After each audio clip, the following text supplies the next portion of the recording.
You've walked into a McDonald's 100 times. The smell of fries, the hum of the drive-thru, that familiar golden glow. But what if, just once, you stepped into the wrong one? A McDonald's where the lights flicker, the air feels wrong, and something watches you from the shadows. This isn't a ghost story. This is real. One chef, one kitchen, one night that broke him. Because in this McDonald's, the burgers aren't the only thing that burns. December 2019, a sleepy American town. A McDonald's that's seen better days, faded tiles, flickering neon, open till 11 p.m. Meet Raymond, 32, head chef. The guy who flips burgers like a pro, scrubs grills without complaint, and knows every squeak of the kitchen. He's worked the graveyard shift for years, alone, always fine with it, until that night. It was just past closing. Raymond was wiping down the counters, the last one standing. Then, he froze.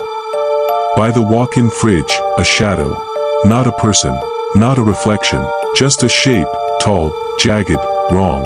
He blinked. It was gone. But the air, it felt heavier.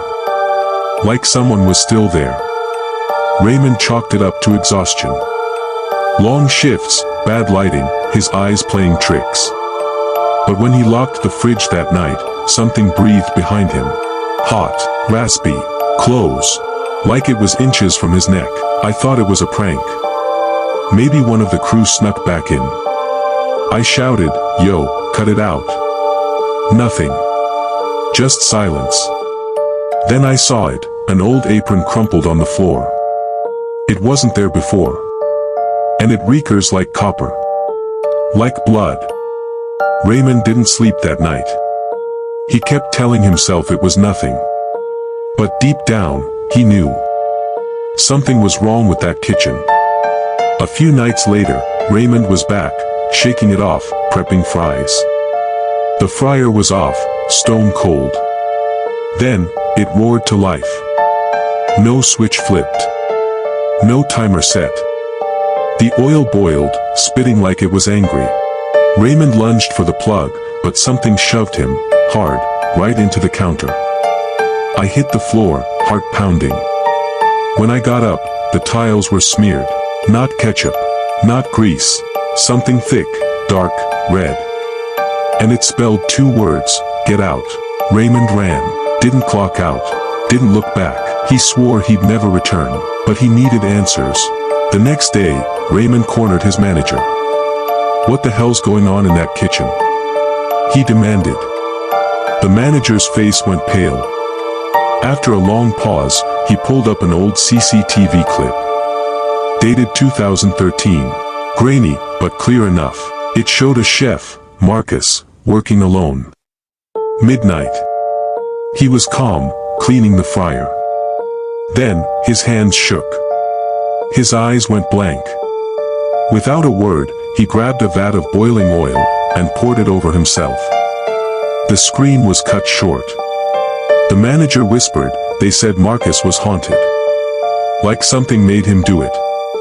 Raymond's stomach dropped. Marcus's death wasn't just a tragedy. It was a warning. Raymond couldn't let it go. He had to know. So he went back, one last time. Cameras rolling, phone recording, every light on. Midnight hit. The kitchen went freezing. The walk-in fridge creaked open, on its own. Inside, on a shelf, was a photo. Old, faded. Marcus, smiling in his McDonald's uniform. But his face, it was wrong. Scratched out, like claws had ripped through it. Raymond's hands shook as he grabbed it. Then, the reflection in the steel counter moved. It was behind me. A face, burned, twisted, not human. I spun around, nothing. But the air, it burned my skin. I ran. I didn't stop running. That was Raymond's last night at McDonald's. He quit. Moved out of town. But the stories didn't stop. Workers still hear the fryer hum at 2 a.m. Shadows linger by the fridge. And sometimes, the smell of blood comes back. Next time you're at McDonald's, savoring those fries, listen closely.